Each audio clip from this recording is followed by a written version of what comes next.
નમસ્કાર દર્શક મિત્રો, લેટેસ્ટ ન્યૂઝમાં આપનું સ્વાગત છે। આજે આપણે ગુજરાત અને દેશના એવા 10 મોટા સમાચાર વિશે વાત કરીશું જે તમારા જીવન પર સીધી અસર કરશે। આતંકવાદી હુમલો થવાનો છે। એલપીજી કટોકટી, ચિંતાજનક સમાચાર। દિગ્સ આઈટી કંપનીમાં મોટા પાયે છટણી। ધમાકા પર સીએમ ભગવંતનું નિવેદન। મોટો ઘટાડો, ₹8 સસ્તું થયું ક્રૂડ ઓઇલ। કૈલાશ માનસરોવરની યાત્રા મોંઘી થઈ। ભારત માટે ખરાબ સમાચાર। ગીર સોમનાથમાં કમોસમી વરસાદ વરસ્યો। નકલી બિયારણથી મગનો પાક નિષ્ફળ। સુરતની એસબીઆઈમાં લૂંટ કેસમાં અપડેટ। આ બધું જ જાણીએ તે પહેલાં અમારી યુટ્યુબ ચેનલને સબસ્ક્રાઇબ કરી લેજો અને બેલ આઇકન ઓન કરી દેજો। આતંકવાદી હુમલો થવાનો છે।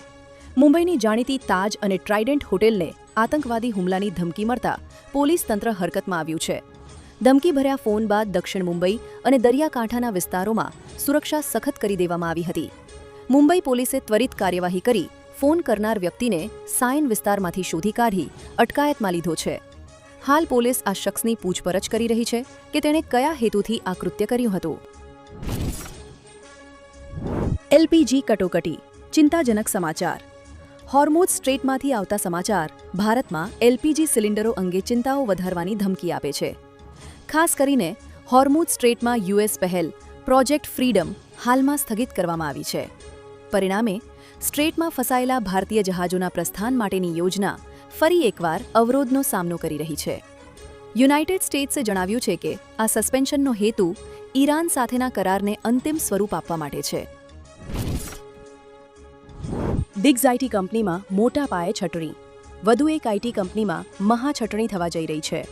અહેવાલ અનુસાર દિગ્સ અમેરિકી આઈટી કંપની કોગ્નિઝન્ટ તેના કર્મચારીઓને છૂટા કરવા પર વિચારી રહી છે। આ છટણીની અસર ભારતમાં મોટી સંખ્યામાં તેના કર્મચારીઓ પર પડવાની આશંકા છે। કંપની તેના પ્રોજેક્ટ લીપ હેઠળ ગ્લોબલ લેવલ પર લગભગ 12,000 થી 15,000 કર્મચારીઓની છટણી કરી શકે છે। મની કંટ્રોલના રિપોર્ટ અનુસાર આ છટણીની અસર ભારતમાં થવાની આશંકા છે। ધમાકા પર સીએમ ભગવંતનું નિવેદન। પંજાબમાં થઈ રહેલા વિસ્ફોટો પર રાજનીતિ શરૂ થઈ છે। પંજાબના સીએમએ અમૃતસરના બીએસએફ બેઝ પાસે થયેલા ધમાકાને લઈને બીજેપી પર ગંભીર આરોપ લગાવ્યા।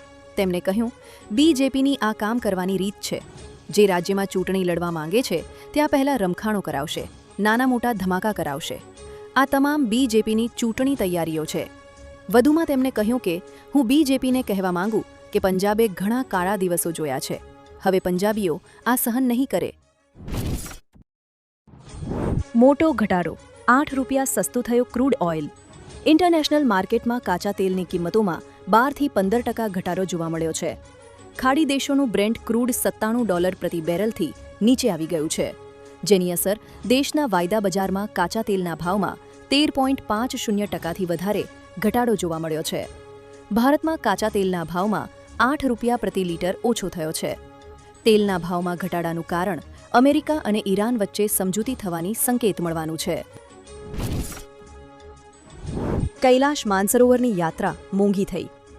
કૈલાશ માનસરોવર યાત્રા 4 જુલાઈથી શરૂ થઈ રહી છે, પરંતુ આ વર્ષે શ્રદ્ધાળુઓ માટે તે મોંઘી સાબિત થશે।